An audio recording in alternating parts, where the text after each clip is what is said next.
সুপ্রিয় শিক্ষার্থী, আজকের অনলাইন ক্লাসে সকলকে স্বাগত জানাচ্ছি। আমি মানস সিংহ, সহকারী শিক্ষক, চট্টগ্রাম প্রকৌশল বিশ্ববিদ্যালয় স্কুল ও কলেজ।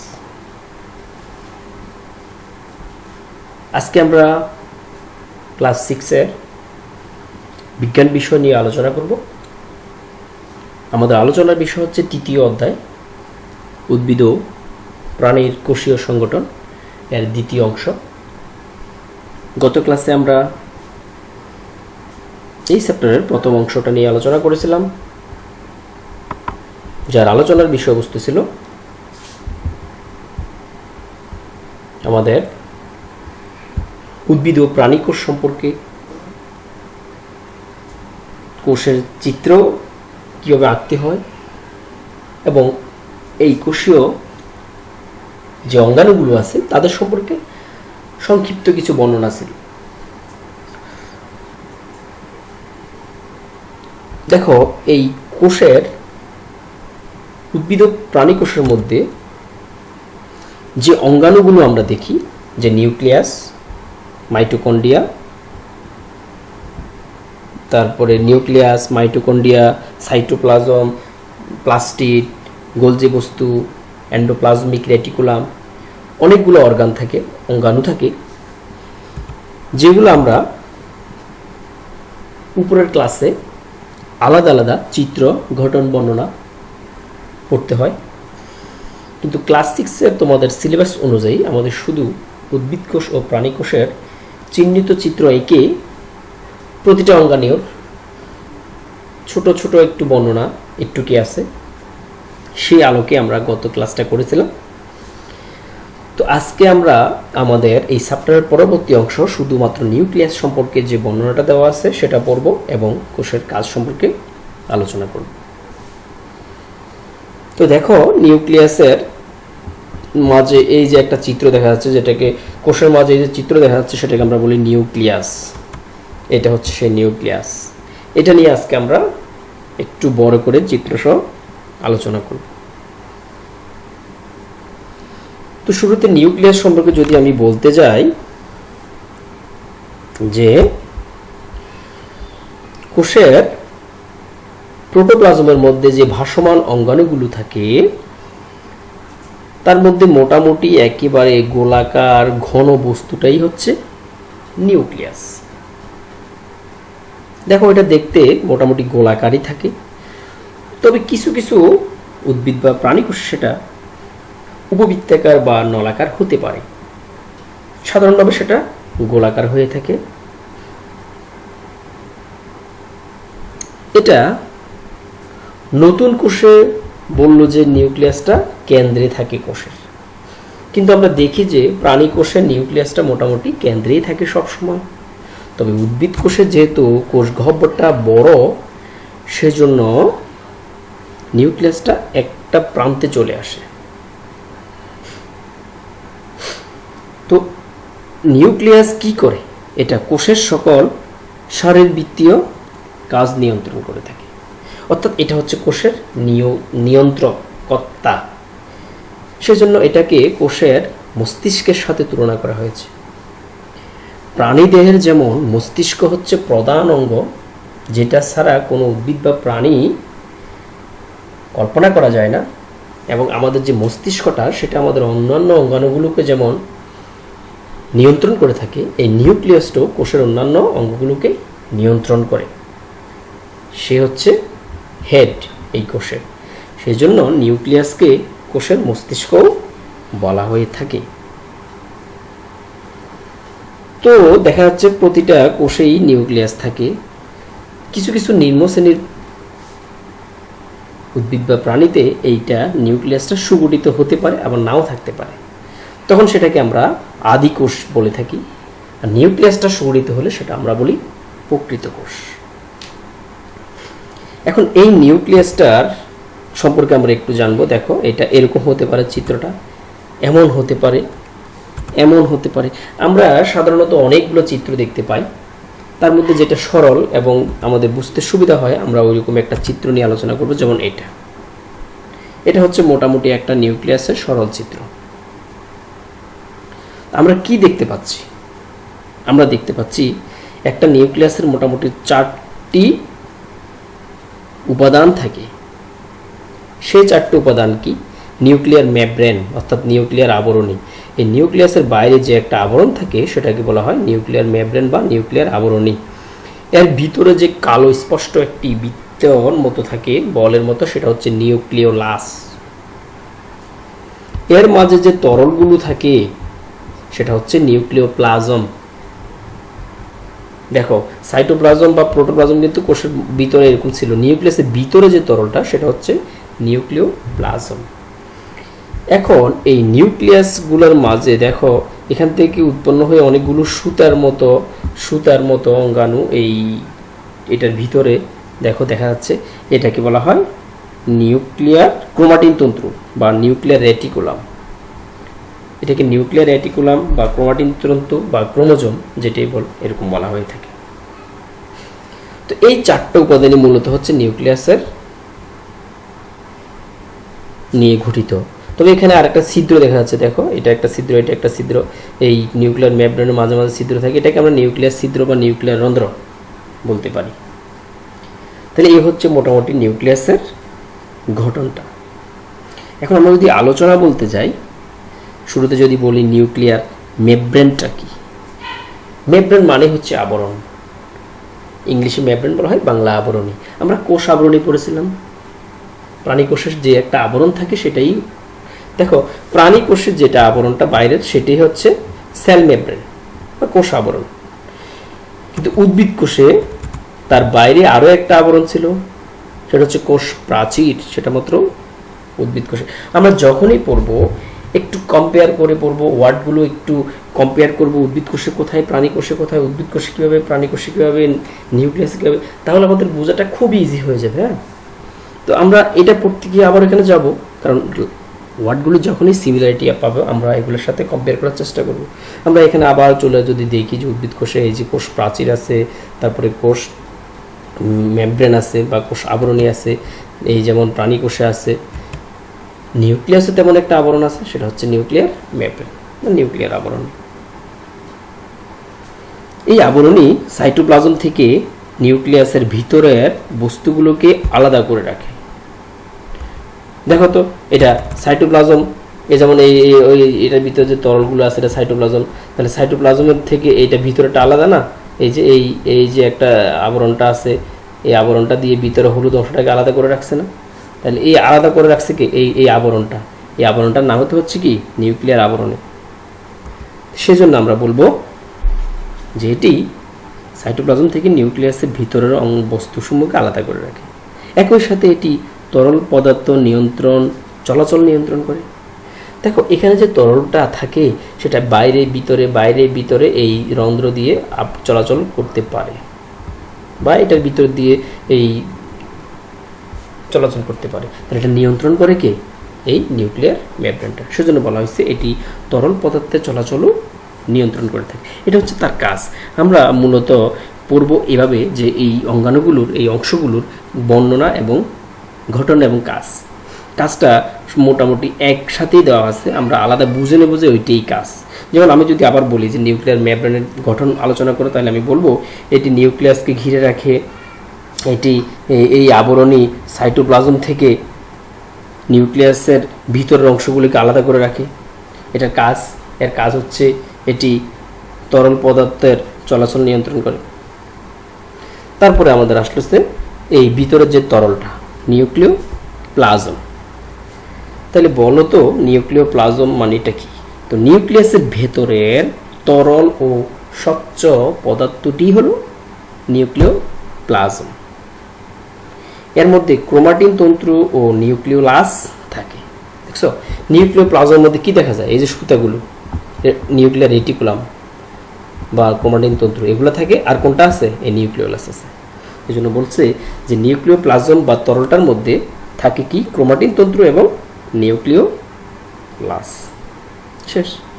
এটা আলোচনাটা খুবই সংক্ষিপ্ত, অতি সংক্ষিপ্তভাবে দেওয়া। তারপর হচ্ছে নিউক্লিওলাস। এই গোলাকার যে বস্তুটা, স্পষ্ট বস্তুটা, এটার কথা এখানে বলা হচ্ছে নিউক্লিওলাস। নিউক্লিয়াসের ভেতরে বিন্দুর মতো অতি ক্ষুদ্র যে অঙ্গাণুটি ক্রোমাটিন তন্তুর সাথে লেগে থাকে সেটি নিউক্লিওলাস। শেষ। তাহলে নিউক্লিওলাসটা কি? নিউক্লিয়াসের ভিতরে যে স্পষ্ট বিন্দুর ন্যায় অতি ক্ষুদ্র অঙ্গাণুটি দেখা যায়, যার সাথে ক্রোমাটিন তন্তুগুলো লেগে থাকে, সেটাই কি? নিউক্লিওলাস। তারপর আসতেছে ক্রোমাটিন তন্তু বা নিউক্লিয়ার রেটিকুলাম বা ক্রোমোজোম। নিউক্লিয়াসের ভিতরে সুতার ন্যায় কুণ্ডলী পাকানো, কুণ্ডলী পাকিয়ে থাকতে পারে বা খোলা অবস্থায়, যে কোনোভাবে হোক, যে অঙ্গাণুটি রয়েছে তারাই হচ্ছে ক্রোমাটিন তন্তু। এই এরা হচ্ছে ক্রোমাটিন তন্তু, সুতার মতো। এগুলোর প্রতিটি মাথা কিন্তু নিউক্লিয়াসের সাথে লাগানো থাকবে। এখানে যদিও জিনিসটি স্পষ্ট হয় নাই, দেখো তোমরা আরও কিছু কিছু চিত্র দেখতে পারো। এই দেখো, প্রতিটার মাথা কিন্তু এর সাথে লাগানো অবস্থায় থাকে। তাহলে এই হচ্ছে আমাদের ক্রোমাটিন তন্তু। এটি জীবের বৈশিষ্ট্য গ্রহণ করে পরবর্তী প্রজন্মে নিয়ে যায়। এটি হচ্ছে মূল কথা, যে কি আমরা বংশগতি নামে একটা আলোচনা জানি। বংশগতি, বংশ পরম্পরায় যে বৈশিষ্ট্যটা প্রবাহিত হয় সেটাই হচ্ছে বংশগতি। তোমার দাদার বৈশিষ্ট্য তোমার বাবার মধ্যে, তোমার বাবার বৈশিষ্ট্য তোমার মধ্যে, এই যে একটা বংশের ধারা, সেই ধারাটা বহন করে নিয়ে আসে কে? এই ক্রোমাটিন তন্তু বা নিউক্লিয়ার রেটিকুলামটা, এই ক্রোমাটিন তন্তুগুলো।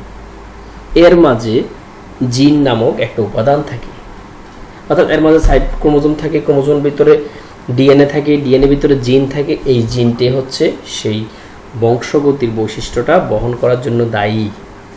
তো আমরা যেহেতু এত ডিপে আলোচনা নাই, সেজন্য আমরা এটাই বলবো যে এই ক্রোমাটিন তন্তুটাই জীবের বৈশিষ্ট্য বহন করে পরবর্তী প্রজন্মে, অর্থাৎ প্রজন্ম থেকে প্রজন্মে নিয়ে যায়। তারপরে এরা কোষের বৃদ্ধি বা যে কোনো ক্রিয়া বিক্রিয়া নিয়ন্ত্রণ করে থাকে। তাহলে মোটামুটি এইটা হচ্ছে আমাদের নিউক্লিয়াসের বর্ণনা। তো আমরা কি করব? শুরুতে সুন্দর করে একটা নিউক্লিয়াস আঁকার চেষ্টা করব। কিভাবে? আমরা দেখো, কম্পাস দিয়ে প্রথমে একটা সার্কেল এঁকে ফেলবো, বৃত্ত। তার একটু বাইরে আরও একটা বৃত্ত এঁকে ফেলবো। দুইটা বৃত্ত হয়ে গেল। তো এবার মাঝে আমি একটু একটু মুছে ফেলবো, পেন্সিল দিয়ে আঁকবো, তো মুছে ফেলবো। মুছে এই তাদের মুছানো অংশটা এভাবে ভরাট করে দেবো, এদিকে এভাবে অ্যাড করে দেবো, এদিকে এভাবে অ্যাড করে দেবো, এদিকে এভাবে অ্যাড করে দেবো। তাহলে একটু একটু আমাদের এখানে গ্যাপ থেকে গেল। তাহলে গ্যাপটা আমার কি বোঝাবে?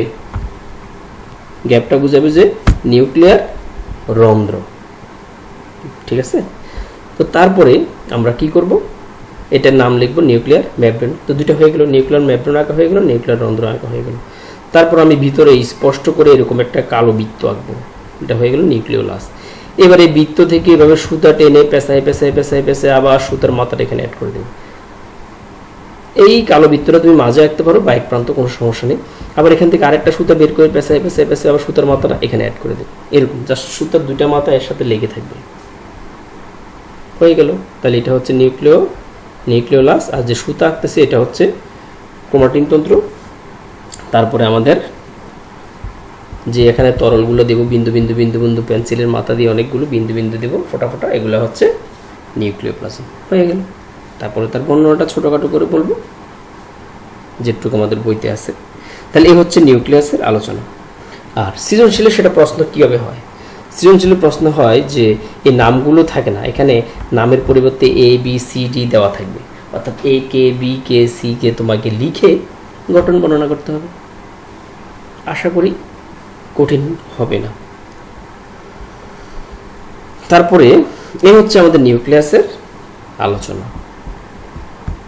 তারপর যদি আমরা দেখি,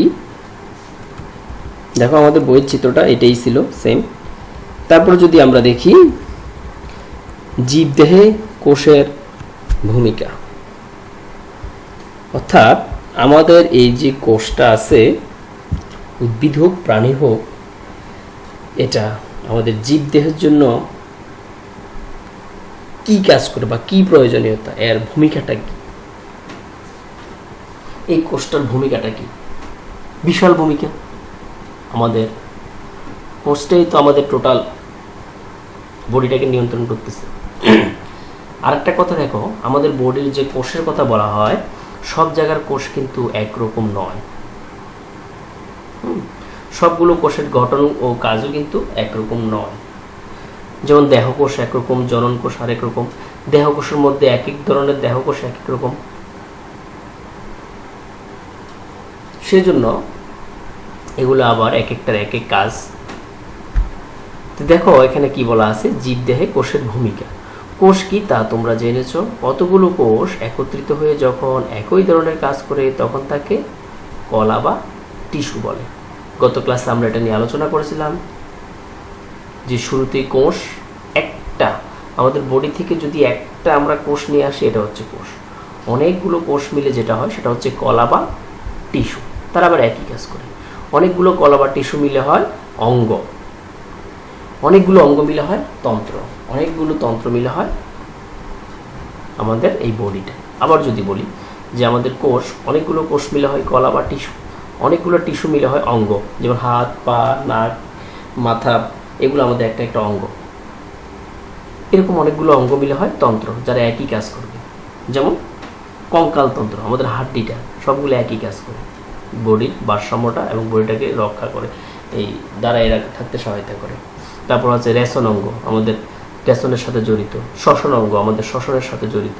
স্নায়ুতন্ত্র, মস্তিষ্কের সাথে জড়িত। এই মস্তিষ্কের সাথে জড়িত অঙ্গগুলো কি হচ্ছে কি তন্ত্র। তাহলে শুরুতে কোষ, তারপরে কলা, তারপরে অঙ্গ, তারপরে তন্ত্র, এই সবগুলো মিলে হয় আমাদের বডিটা। তো কোষের কয়েকটি গুরুত্বপূর্ণ অবদানের কথা এখানে উল্লেখ করা হলো। শুরুতে বিভিন্ন ধরনের কলা গঠন করে। তো আমরা বললাম অনেকগুলো কোষ মিলে কলা হয়। অনেকগুলো কোষ সম্মিলিতভাবে একটি কলা বা কলাতন্ত্র গঠন করে। এই ক্ষেত্রে কলায় অবস্থিত সকল কোষ একই ধরনের কাজ করবে। যেমন পরিবহন, টিস্যু পরিবহন, কলা ভারসাম্য রক্ষা করা। আচ্ছা, এটা পরিবহন করে, ভারসাম্য রক্ষা করে বা দৃঢ়তা প্রদান করে থাকে এই কলাগুলো। তারপরে বিভিন্ন অঙ্গ গঠন করে। বিভিন্ন ধরনের কোষ বা কলা মিলিত হয়ে জীবদেহের অঙ্গ প্রত্যঙ্গ সৃষ্টি করে। যেমন বলেছিলাম তখন, যেমন উদ্ভিদের ক্ষেত্রে মূল, কাণ্ড, পাতা ইত্যাদি। আবার প্রাণীর ক্ষেত্রে চোখ, নাক, মুখ, কান, হাত, পা, জাস্ট ছোট ছোট অঙ্গগুলো এই কোষ দিয়েই তৈরি। যেমন চোখটা চোখের কোষ দিয়ে তৈরি, কানটা কানের কোষ দিয়ে তৈরি, মুখটা মুখের কোষ দিয়ে তৈরি, এভাবে ফুসফুসটা ফুসফুসের কোষ দিয়ে তৈরি। এভাবে তারা বিভিন্ন অঙ্গ গঠন করে থাকে। তারপর হচ্ছে জীবের দেহ গঠন। জীবের দেহ গঠন, ক্ষুদ্র কোষ থেকে জীবের দেহ সৃষ্টি হয়। বললো যে ক্ষুদ্র যে কোষ, এগুলো থেকে জীবের দেহটা সৃষ্টি হবে। অনেকগুলো কোষ মিলিয়ে তো বিশাল দেহ। ক্রমশ এই কোষ থেকে জীব দেহের বৃদ্ধি ঘটে। তাহলে জীবের যে দেহটা গঠিত হয় সেটা এই কোষ দিয়েই হবে। তারপরে খাদ্য উৎপাদন। সবুজ উদ্ভিদ খাদ্য উৎপাদন করতে পারে। সবুজ উদ্ভিদের কোষে ক্লোরোপ্লাস্ট নামক প্লাস্টিড থাকে। আমরা জানি যে উদ্ভিদ কোষে ক্লোরোপ্লাস্ট দেখা যায়, প্রাণী কোষে সেটা নাই। সেই প্লাস্টিডটা থাকে। এই ক্লোরোপ্লাস্ট সূর্যালোকের উপস্থিতিতে পানি ও কার্বন ডাইঅক্সাইডের সমন্বয়ে শর্করা জাতীয় খাবার তৈরি করতে পারে। তাহলে কোষ কী করে, খাদ্য উৎপাদন করতে পারে। তারপর শক্তি উৎপাদন করে থাকে। আমরা জানি যে কোষের মধ্যে যে মাইটোকন্ড্রিয়া, সেটা শক্তি উৎপাদন কেন্দ্র বা পাওয়ার হাউস বলা হয়। এটা শক্তি এখানে সঞ্চিত থাকে, সেজন্য শক্তি উৎপাদনের কাজটাও কোষ করে থাকে। জীবের জীবন ধারণের জন্য শক্তি প্রয়োজন, খাদ্য থেকে জীব শক্তি পেয়ে থাকে। তারপরে খাদ্য, পানি সঞ্চয়। কিছু কিছু উদ্ভিদের কোষ প্রাণী সঞ্চয় করে রাখে। আবার কোনো কোনো খাদ্য কোষ খাদ্য মজুত করে, যেমন ফণী, মনসা, আলু, এই কোষগুলো আবার খাদ্য মজুতও করে রাখতে পারে। তারপর হচ্ছে প্রয়োজনীয় উৎসেচক ও রস নিঃসরণ। বিশেষ করে প্রাণীতে এক ধরনের কোষ দেখা যায় যার কাজ হলো প্রয়োজনীয় উৎসেচক ও বিভিন্ন ধরনের রস নিয়ন্ত্রণ করা, যেমন পিত্তরস, ইনসুলিন, জারক ইত্যাদি। তো মোটামুটি এ হলো একটা কোষের কি ভূমিকা। অবশ্য এটা আলোচনাটা খুবই শর্টকাট, খুবই ছোট আকারে, ছোট পরিসরে আলোচনা করা, যেহেতু তোমরা ক্লাস 6-এর, সেজন্য আলোচনাটা খুবই শর্টকাট করা হলো। তো এখানে দেখো আমরা এই অধ্যায়ে কী কী শিখলাম। আমরা শিখলাম যে জীবদেহের গঠন ও কাজের একক কোষ সম্পর্কে, কোটি কোটি কোষ দ্বারা আমাদের দেহ গঠিত, সেটা আমরা জানলাম। কোষ দুই রকমের, আদি কোষ ও প্রকৃত কোষ। এই যেটা সম্পর্কে বলেছিলাম যে আদি কোষ কারা? আদি কোষ হচ্ছে যাদের নিউক্লিয়াসটা সুগঠিত বা নিউক্লিয়াসটা সুগঠিত নয় বা নিউক্লিয়াস নাই। যে সকল কোষে নিউক্লিয়াস নাই বা যদিও থাকে তাদের নিউক্লিয়াসটা সুগঠিত না।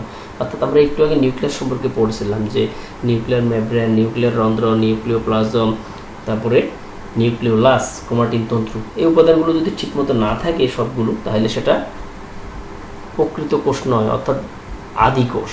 আর এই নিউক্লিয়াসটা যাদের সুগঠিত তারা হচ্ছে প্রকৃত কোষ। সাইটোপ্লাজম ও নিউক্লিয়াসের মিলিত রূপই হচ্ছে প্রোটোপ্লাজম। উদ্ভিদ কোষের সাইটোপ্লাজমে কি থাকে? প্লাস্টিক থাকে এবং কোষ গহ্বরটা বড় থাকে, স্পষ্ট থাকে।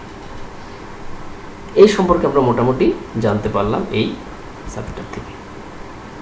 তাহলে এই হলো আমাদের এই কোষের চ্যাপ্টার, খুবই গুরুত্বপূর্ণ। তোমরা অবশ্যই মনোযোগ দিয়ে এই চ্যাপ্টারটা পড়বা। এখানে যদি আমরা সৃজনশীলের ব্যাপারে বলি যে আমরা কি পড়ব, আমরা অবশ্যই পড়ব যে উদ্ভিদ কোষ এবং প্রাণী কোষের চিহ্নিত চিত্র কীভাবে অঙ্কন করতে হয় এবং তাদের অঙ্গাণু সম্পর্কে একটু ছোটোখাটো বর্ণনা শিখব। তারপরে দুইটা কোষের মধ্যে যে পার্থক্যগুলো পরিলক্ষিত হয়, ওই পার্থক্যটা আমি গত ক্লাসে বলেছিলাম, পার্থক্যগুলো সম্পর্কে পড়ব। তারপরে আমরা পড়ব যে নিউক্লিয়াস সম্পর্কে যেটুকু আলোচনাটা আছে, চিত্র এঁকে সুন্দর মতো বর্ণনাটা শিখব। তারপরে পড়ব কোষের ভূমিকা। মোটামুটি এটি হচ্ছে আমাদের এই চ্যাপ্টারের আলোচনা। তো ঠিক আছে, আজকে এটুকুই থাকলো।